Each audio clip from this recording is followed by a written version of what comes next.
Assalamualaikum warahmatullahi wabarakatuh. Halo Healthies, welcome to Promcast Talking Health, Sharing Life. Nah, pada episode kali ini kita kembali hadir nih dengan topik yang pastinya sangat dekat dengan kehidupan mahasiswa, yaitu tentang organisasi bareng aku Widya, teman sharing kamu hari ini.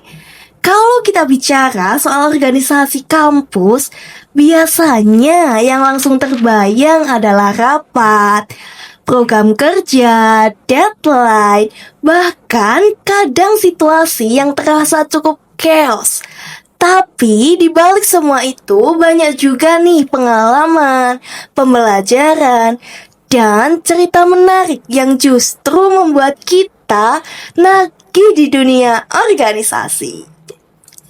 Nah, di episode Promcast kali ini kita bakal ngobrol seputar dunia organisasi kampus lo Healthies.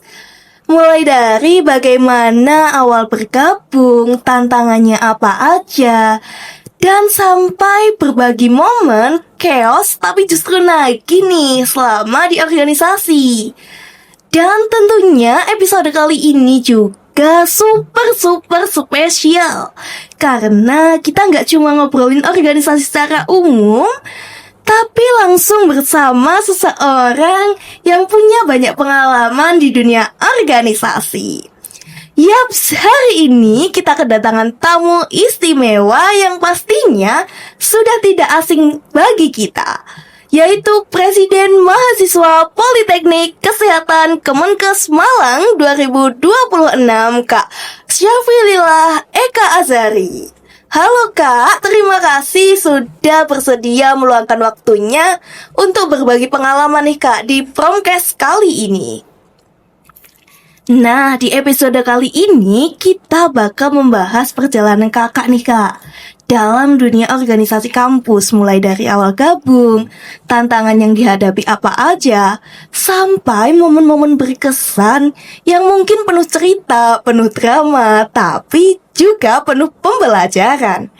Jadi buat healthy semua yang penasaran seperti apa sih sebenarnya dunia organisasi itu dari sudut pandang seseorang yang sudah menjalaninya, stay tune sampai akhir ya. Baik Kak, sebelumnya kita masuk cerita organisasi, boleh dong Kak memperkenalkan diri terlebih dahulu, mulai dari nama, jurusan, angkatan, dan sekarang Kakak lagi sibuk apa nih kegiatannya di kampus? Oke, halo semuanya. Kenalin, namaku Azhari ya, dipanggilnya Azhari.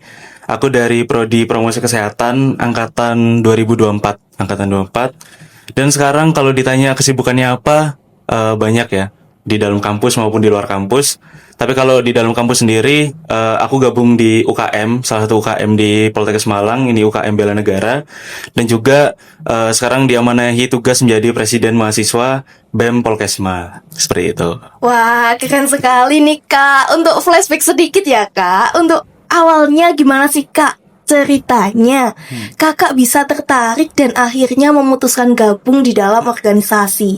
Dan rasanya seperti apa sih Kak gabung dalam organisasi itu? Oke, berarti ini aku bakal flashback dikit ya, gimana ceritanya kok bisa sih aku gabung organisasi gitu.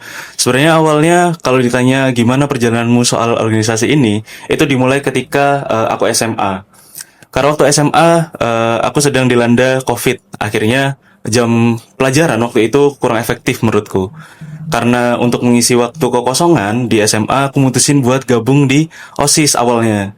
Aku mutusin buat gabung di OSIS, berjalan selama 2 tahun. Dan pada saat itu setelah aku lulus dari SMA, aku sempat merasa bahwasannya pengalaman organisasiku di SMA itu sudah cukup. Jadi pada saat aku masuk di kuliah, di perkuliahan, aku cukup tidak ada niatan untuk bergabung dan meneruskan karir organisasiku awalnya, seperti itu. Lalu kemudian ada satu hal yang bikin aku lumayan tertarik lagi buat gabung nih di organisasi, khususnya di BEM ya, yaitu pada saat sosialisasi Ormawa. Nah, menurutku BEM ini salah satu Ormawa yang paling mencuri perhatian pada saat itu, pada saat maba gitu. Dan ditambah lagi setelah itu ada pamflet soal staf magang. staf magang yang di-share sama BEM dan aku baca-baca dan kayaknya menarik nih buat ngobatin rasa penasaranku ke BEM. Akhirnya aku coba buat terjun langsung gabung ke staf magang BEM biar aku tahu kayak birokrasinya di BEM itu seperti apa, budaya kerja di BEM seperti apa, komunikasinya seperti apa, dan aku mutusin buat gabung di situ. Setelah aku gabung dari staf magang itu, aku menjalani berbagai proker ya, collab sama kakak-kakak dari BEM. Aku ngerasa ada kecocokan terkait dengan budaya kerja. Dari situ aku coba mutusin buat ya udah aku gabung aja sekalian di BEM gitu. Toh udah di staf magang nih, nanggung kalau nggak lanjutkan ke BEM gitu. Akhirnya dimulai dari situlah perjalananku sebagai organisatoris di kampus ini. Akhirnya mutusin buat gabung di BEM. Di tahun pertama, kebetulan aku di Kementerian Dalam Negeri, di staf muda Kementerian Dalam Negeri. Kemudian di periode 2025-2026 ini, alhamdulillah dipercaya sebagai Presiden Mahasiswa BEM Polkesma. Seperti itu. Perjalanannya, flashbacknya dikit tuh kayak gitu, Kak. Oke. Kalau boleh tanya-tanya nih Kak, kan Kakak tadi juga sempat bergabung di OSIS. Kalau boleh tahu di OSIS itu sebagai apa? Dan bagaimana Kakak menjalaninya waktu SMA itu, Kak? Oke. Kalau di OSIS dulu, seingatku nih ya, aku di tahun pertama itu sebagai Sekbid 9 itu kalau nggak salah kayak PDD atau Kominfo gitu loh. Ya. Jadi aku dulu di SMA juga udah mempelajari soal basic skill editing video maupun poster ya. Karena dari OSIS itu tadi. Lalu di tahun berikutnya alhamdulillah juga diamanai sebagai wakil ketua OSIS 2. Kayak gitu. Jadi sebenarnya linear ya kalau kita tarik pengalamanku di OSIS yang udah punya basic skill soal editing, mau video maupun foto ya, ke prodi yang aku jalani sekarang yaitu promosi kesehatan. Benar-benar, Kak. Kayak gitu. Itu sih. Kalau boleh tahu nih Kak, kan tadi Kakak juga stafma ya Kak? Dan sudah menjalani proker. Untuk prokernya apa aja sih Kak? Boleh di-spill dong. Oke. Lumayan banyak ya waktu itu join stafma proker yang aku jalanin tuh. Yang seingatku ya tuh ada Sparko, ya event olahraga di Polkesma itu Sparko. Kemudian ada waktu itu kebetulan Poltekkes Malang itu jadi tuan rumah pelaksanaan Kongres Nasional Forkompi. Nah, oleh karena itu juga aku juga bergabung di situ di panitiaan Kongres Nasional Forkompi itu. Setelah itu di proker terakhirnya tuh ada Disnatalis. Oke, event puncak mahasiswa Poltekkes Malang senang-senangnya di situ juga. Betul. Jadi bisa dibilang waktu di Stafma ya 3 proker gede lah yang aku ikutin. Tuh, Sparko, Kongnas sama Disnatalis ya, gitu. Wah, keren sekali nih Kak prokernya. Sebenarnya apa sih Kak alasan paling kuat yang membuat Kakak akhirnya memilih serius untuk berorganisasi nih Kak? Dan apakah karena ingin mengembangkan diri, memperluas relasi, atau bahkan ada motivasi lain nih Kak? Oke, kalau ditanya soal motivasi kenapa aku mutusin buat gabung organisasi, itu karena aku ngerasa bahwasannya banyak sekali Kak hal-hal yang gak kita dapat saat pelajaran di kelas, tapi kita dapatkan saat kita berorganisasi gitu. Seperti contoh simpelnya aja keterampilan kita public speaking tuh. Public speaking tuh sebenarnya kita pelajarin sih Kak di kelas, namun dalam skala ataupun lingkup yang lebih kecil. Nah, kalau kita gabung di organisasi, kita punya kesempatan lebih buat menerapkan public speaking kita itu di lingkup yang jauh lebih besar. Kayak gitu salah satunya karena upgrading skill ya, upgrading skill. Terus juga aku punya beberapa tujuan juga yang mungkin gak bisa aku sebutin ya di sini. Kenapa aku gabung di organisasi dan kenapa aku nembaknya langsung ke BEM kayak gitu. Ya, pada umumnya motivasiku buat gabung di organisasi karena aku belum merasa puas soal pengalaman berorganisasiku di SMA gitu. Karena aku lihat organisasi di perkuliahan dengan di SMA itu sangat berbeda jauh gitu. Ternyata oh di perkuliahan tuh kayak gini ya gitu. Jadi itu yang buat aku penasaran dan akhirnya oh ya kayaknya aku belum puas deh pengalaman organisasiku kemarin tuh nggak ada apa-apanya gitu loh di perkuliahan gitu. Akhirnya itu yang buat aku termotivasi buat ngelanjutin organisasi di perkuliahan ini gitu. Oke, berarti dari track record dari SMA kemudian lanjut itu berarti kayak berkesinambungan gitu ya Kak? Betul banget. Oke, kalau ngobrolin tentang tantangan nih Kak, waktu awal masuk organisasi, apa sih Kak hal yang paling membuat Kakak kaget atau kultur shock gitu Kak dengan organisasi tersebut? Oke, yang pertama kalau bicara soal tantangan ya, kalau ini berarti aku bandinginnya di SMA sama di kuliahan gitu aja ya. Ya, betul. Oke, yang pasti yang paling beda, yang paling kontras, yang paling mencolok juga itu soal budaya kerja. Kalau ngomongin budaya kerja organisasi di SMA, itu kan kita berorganisasi itu kan nggak fleksibel ya jamnya. Kayak ya udah nanti pulang sekolah rapat jam sekian, ya udah pulang gitu. Sedangkan untuk budaya kerja berorganisasi, terutama pada waktu ya di perkuliahan itu sangat fleksibel Kak. Jadi waktu berorganisasi di perkuliahan itu bisa kapanpun dan dimanapun gitu. Bahkan kalau kita ngomongin soal organisasi, waktu di tingkat kampus ini, ternyata hal-hal penting yang harusnya dibahas itu nggak melulu dibahas di ruang BEM ataupun ruang Ormawa gitu. Ternyata kita bisa membahas itu semua di luar dari itu dan kapanpun itu juga. Itu yang awalnya juga buat aku shock gitu, kayak oh ternyata se-fleksibel ini ya, oh ternyata rapat tuh boleh loh malam gitu. Karena di SMA dulu kan aku juga terbatas kan soal jam pulangnya gitu. Jadi itu sih yang pertama buat aku tantangan tuh soal budaya kerja di antara organisasi di SMA sama di perkuliahan. Tuh. Kemudian yang kedua soal relasi. Nah, pada saat aku di SMA itu relasiku lumayan cukup terbatas.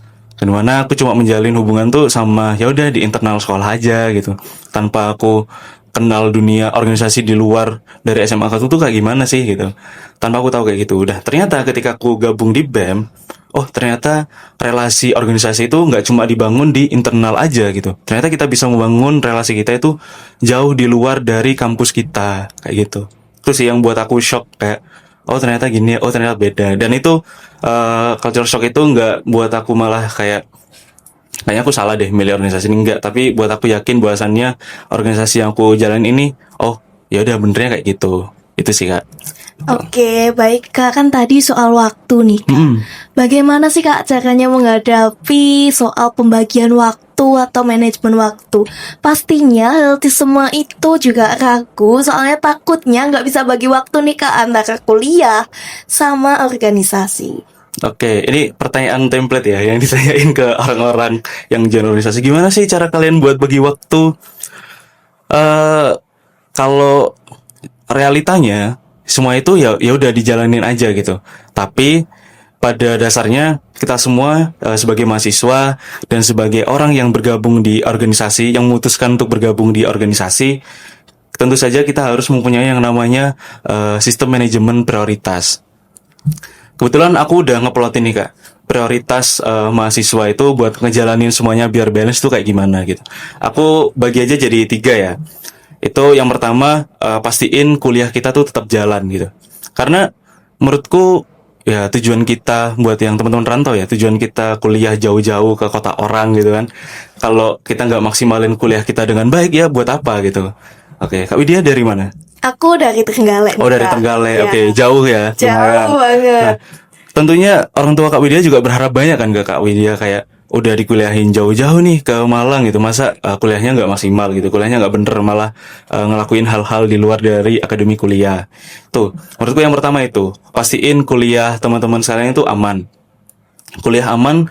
Kemudian prioritas selanjutnya yaitu organisasi tetap jalan. Oke.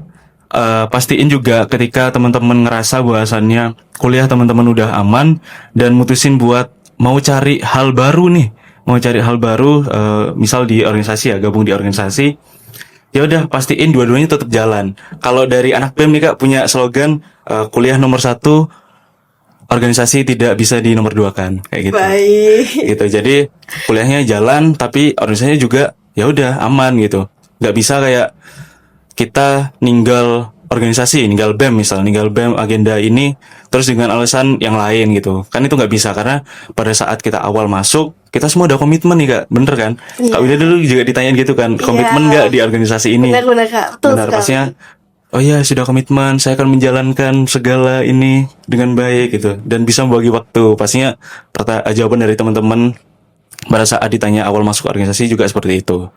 Oke, itu tadi ya. Udah 2 ya Kak? Udah 2. Kuliah jalan, organisasi aman, sama yang terakhir, sebenarnya ini yang paling penting yang terakhir, yaitu kesehatan mahasiswa terjamin. Oke. Oke, yang terakhir kesehatan kita terjamin. Kesehatan ini bukan cuma secara fisik aja Kak, tapi juga secara mental. Karena kalau kesehatan ini kita terganggu ya, baik secara fisik maupun secara mental, menurutku kita nggak akan bisa ngejalanin kuliah maupun organisasi kita secara optimal gitu. Anggap aja kalau kita terlalu padat nih jadwalnya. Biasa Kak Widya pernah nggak terlalu padat jadwalnya terus sakit gitu misal? Pernah sekali sih Kak, pernah. Pernah kan? Iya, Dan itu rasanya nggak enak banget kan? Gak Kayak enak mau banget. benar, Apalagi sampai nginep di rumah sakit sih Kak. Sudah gak enak banget itu gitu, Kak. tingkat tertinggi Iya. sakit itu. Alhamdulillah aku nggak pernah sih Kak. Alhamdulillah. Ya jangan sampai ya, jangan Jangan sampai. sampai ya Kak, jaga kesehatan. Iya benar. Nah itu kalau kesehatan kita gonjang-ganjing ya istilahnya, ya gimana kita mau ngejalanin kedua itu yang udah disebutin di awal gitu. Dan kesehatan ini balik lagi bukan cuma soal fisik doang, tapi juga soal mental. Karena kesehatan mental ini lumayan jadi topik yang happening ya Kak di tengah kita sebagai Gen Z ini menjalani realitas kehidupan, terutama buat mahasiswa ya, yang udah kuliahnya padat, terus ditambah target organisasi yang banyak gitu. Itu pasti akan mempengaruhi stabilitas mental dari teman-teman yang ngejalanin kedua hal itu. Dan itu sebenarnya Kak, kalau dari aku sendiri, aku punya keringanan sih Kak buat teman-teman dari BEM. Apabila teman-teman dari BEM itu sudah merasakan bahwasannya udah apa ya bahasanya sekarang tuh burnout. Burnout, Ya, oke. udah mulai burnout, udah mulai aduh aku capek prokeran selama ini gitu. Biasanya kita kasih kebebasan untuk rehat sejenak gitu. Kayak healing gitu ya Kak. Nah kita juga ada ini sih Kak, kayak proker buat healing. Itu salah satunya buat menjaga stabilitas mental dari teman-teman organisasi. Selain itu juga nggak bisa dipungkiri Kak kalau runtutan kegiatan di organisasi itu kan juga banyak. Dan pastinya teman-teman juga udah pasti stres itu kan. Itu biasanya mereka butuh berapa hari buat rehat gitu, berapa hari buat ngilang. Mereka nggak pengen tahu soal dunia kehidupan di BEM itu kayak gimana sebentar gitu. Itu dipersilahkan aja sih Kak, karena ya itu tadi kalau kesehatan mental mereka terganggu, maka itu akan mempengaruhi stabilitas mereka juga dalam menjalani organisasi kayak gitu. Tuh, berarti ada berapa? 3 ya? Ada 3, ada Kuliah jalan, organisasi aman, sama kesehatan dan kesehatan mental. Oh ya betul itu kesehatan. Oke, itu sih manajemen prioritas. Oke, untuk selama berorganisasi nih Kak, dari berbagai kegiatan dan program kerja yang pernah Kakak jalani, ada nggak sih Kak momen paling chaos tapi nagih, yang capek banget, tapi justru jadi pengalaman yang paling berkesan? Ngomongin soal kegiatan paling chaos ya, tapi paling nagih nih. Iya. Oke. Sebenarnya semua kegiatan yang pernah aku jalanin tuh punya kesannya masing-masing gitu, punya tempatnya masing-masing buat aku. Tapi salah satu yang bikin aku yang aku rasa bakal aku inget terus sampai nanti aku tua, itu pengalamanku menjadi ketua pelaksana PAKMB tahun 2025, PAKMB Aruna Prakasa kemarin. Itu bener-bener salah satu proker yang menurutku kompleks banget ya kan, karena itu merupakan salah satu proker terbesar ya di Poltekkes Malang. Dengan menghadapi sumber daya manusia sebanyak itu, kita kolaps bukan hanya dari BEM doang yang ngejalanin itu kan, tapi juga dari seluruh himpunan mahasiswa prodi juga ikut serta dalam melaksanakan PAKMB itu. Dan itu sangat kompleks dan sempat chaos juga. Nggak sempet sih, beberapa kali itu chaos emang. Kayak setiap harinya tuh ada aja gitu problematika. Ya itu nggak apa-apa, itu normal, itu yang dinamain sama dinamika. Itu wajar aja terjadi. Dan jujur itu di momen itu juga aku sempat ngerasain burn juga waktu ngerasain itu. Tapi ya itu balik lagi gimana caraku buat ngehandle itu semua, karena nggak mungkin kan aku nyerah gitu aja di tengah acara, kan nggak mungkin gitu. Tapi kenapa itu kesannya jadi salah satu momen yang chaos tapi berkesan buat aku, karena maba-mabanya sih Kak. Karena saat aku ngejalanin PAKMB kemarin, aku ngerasa ketika dari panitianya sendiri udah ada beberapa problem atau ada chaos-chaos sedikit lah, human error gitu. Aku lihat maba-mabanya, lihat Kak Widya juga tahun lalu maba kan dia? Iya, aku tahun lalu maba guys. Tahun lalu maba juga, maba Aruna Prakasa ya dia. Betul. Nah, ternyata maba Aruna Prakasa ini sangat semangat Kak dalam menjalani segala rangkaian PAKMB kemarin gitu. Dan itu yang buat aku kayak, oh ya aku seneng nih kayak gini. Aku kayak bangga gitu loh melihat mereka bisa se-enjoy itu di kampus mereka yang baru ini. Dan itu sih salah satu momen yang buat aku kayak, bener sih, rangkaian PKM ini emang chaos gitu, emang kompleks, emang banyak yang harus diperhatiin, harus disiapin. Tapi yang paling buat berkesan ya dinamika di panitianya tadi, terus juga ngelihat maba-mabanya yang ceria-ceria banget, yang semangat-semangat banget gitu kan.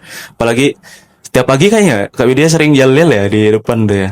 Oh iya, Sering aku yel-yel. di depan itu awalnya juga kan kita bangun juga subuh-subuh sih Kak. Itu pengalaman paling wah sumpah sebagai maba itu keren banget sih Kak. Dan aku pun bangga banget menjadi angkatan Aruna Prakasa loh Kak. Yes, keren. Oke, menurut Kak Widya dari rangkaian PKM kan banyak nih. Hari terfavorit deh. Hari terfavorit kalau aku sih hari terakhir pastinya. Karena aku juga menjadi delegasi maba untuk perform perwakilan maba. Jadi itu mulai berproses itu saat gladi bersih. Gladi bersih itu kan Jumat. Ya, Jumat. Jadi dulu itu teman-temanku itu libur Kak, tapi aku gak libur soalnya aku ada gladi bersih untuk perform di hari terakhir. Betul. Jadi waktu itu Kak Widya ini ya di hari Jumat tuh bareng sama panitia gak sih? Seru banget ya Healthies, cerita dan pengalaman yang sudah dibagikan oleh Kak Azari hari ini. Dari obrolan kita tadi, kita bisa melihat bahwa dunia organisasi itu sangat luas dan memang tidak selalu mudah. Ada proses adaptasi, tantangan, bahkan mungkin rasa lelah di tengah perjalanan. Tapi justru dari situlah kita belajar banyak hal, mulai dari kerjasama tim, kepemimpinan, manajemen waktu, hingga bagaimana kita menghadapi berbagai situasi yang tidak selalu berjalan dengan apa yang kita inginkan. Semoga cerita dan pengalaman yang sudah dibagikan oleh Kak Azari hari ini bisa menjadi inspirasi dan juga gambaran nih bagi teman-teman mahasiswa yang mungkin masih ragu untuk mencoba berorganisasi. Karena pada akhirnya organisasi itu bukan hanya tentang jabatan atau kesibukan semata nih, tetapi juga proses belajar, bertumbuh, dan membangun pengalaman yang mungkin tidak kita dapatkan hanya dari ruang kelas nih Healthies. Terima kasih banyak buat narasumber kita hari ini yang sangat luar biasa, Kak Eka Azari, yang sudah berbagi cerita dan insight yang menarik nih. Dan terima kasih juga untuk para Healthies yang sudah menyimak episode kali ini sampai tuntas.